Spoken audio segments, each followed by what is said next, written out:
They like me in Texas. So people are waiting for me, but I'd rather not comment on it right now. I like both guys. They're both friends of mine, and they're both good and very different. There's some talk among congressional Republicans about another reconciliation bill. Where do you fall on that, and what would you like to prioritize? Well, I don't want to do cutting. I want to save all the different things. I'm going to cut things that are unnecessary, but the one thing I said, and I gave my word, we're not going to hurt anybody on Medicaid, Medicare, or Social Security. And in fact, we're doing great on Social Security. We found 300,000 illegals on Social Security. We got them out. And, you know, things like that make Social Security very, very strong. So, no, I am very big into certain things, and one of those three, you could say three of those things, are Medicare, Medicaid, Social Security. We're going to protect it. And so we'll see how everything works out. If we're talking about rescissions on other things, I'm always open to cost cutting. If we can cost cut, I like it, but nothing's going to happen to medical. We have something coming up, favored nations, where I'm going to be reducing drug prices by 1,500% where a pill that sells in Germany for $10 costs $150 here because of the bad price. And I was all set to do it, and then we had the COVID come up, and I had to focus on that because we had the greatest economy in history my first term. I will tell you that we are going to be doing numbers on the cost of drugs in this country that I'm not talking about a 20% decrease, which would be great. I'm talking about 1,000% decrease. We're talking about where a product would sell for $80 in Germany and $1,300 here. We're not going to do that. We were subsidizing the entire world, and we're not doing it anymore. I informed the drug companies. I informed the world.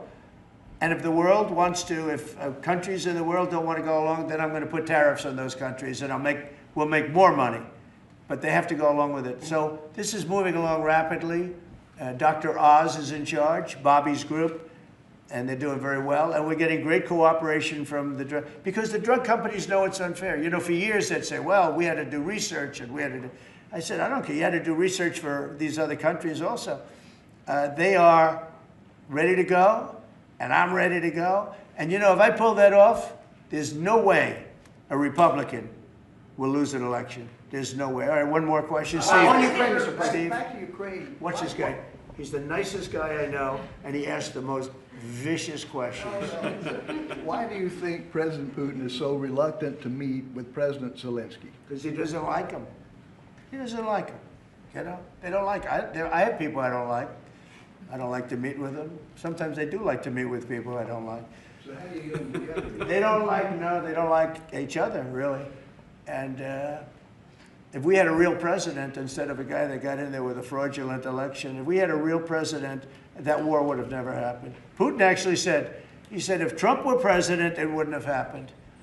Happened for a lot of reasons. Happened because of Afghanistan. When he saw how incompetent Milley was and all these guys were, I think he said, wow, this might be it. Because it was the apple of his eye. It would have never happened if I were president. Mr. President, you have built a relationship with Russian leaders and also North Korean leaders. As they are getting closer, how would that affect your diplomatic approach? Well, I have very good relationships with Kim Jong-un, North Korea. I mean, a lot of people would say, oh, that's terrible. No, it's good. In fact, someday I'll see him. I look forward to seeing him. He was very good with me. We had 2 meetings. We had 2 summits. We got along great. I know him better than you do. I know him better than anybody, almost, other than his sister. His sister knows him pretty well. Now, I know him well, and I got along with him. You know, I'm not supposed to say I really like him a lot, because if I do that, I get killed in the fake news media. But I got along with him very well, and we had no problem. If at the time Hillary Clinton won the election, you would have had a nuclear war. You would have had a nuclear war. We're not going to have a nuclear war. Once that happens, it's over. We're not going to have a nuclear war.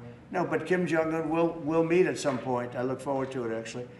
But do you notice that since I came into office, you haven't had a problem with him? Hasn't been, you know, he tests lots of rockets. He does have great capability, I will say that. But I think a lot of good things are happening for our country, a lot of really good things. And the thing we're here today to talk about is crime, and specifically in D.C. I am so proud of what these people, every one of them, what they've done in DC, because to literally stop crime on a button. I'd walk down that street right now. If I were, friends of mine are going out to dinner now. They haven't gone out to dinner in 4 years. They were afraid, they were petrified. Half the restaurants closed because nobody could go because they're afraid to go outside. Now those restaurants are open and new restaurants are opening up. It's like a boom town. It's a great thing to see, and I'm very proud of the people behind me. Thank you very much, everybody. Thank you, guys. Thank you, guys. Thank you, guys. Thank you, guys. Thank you.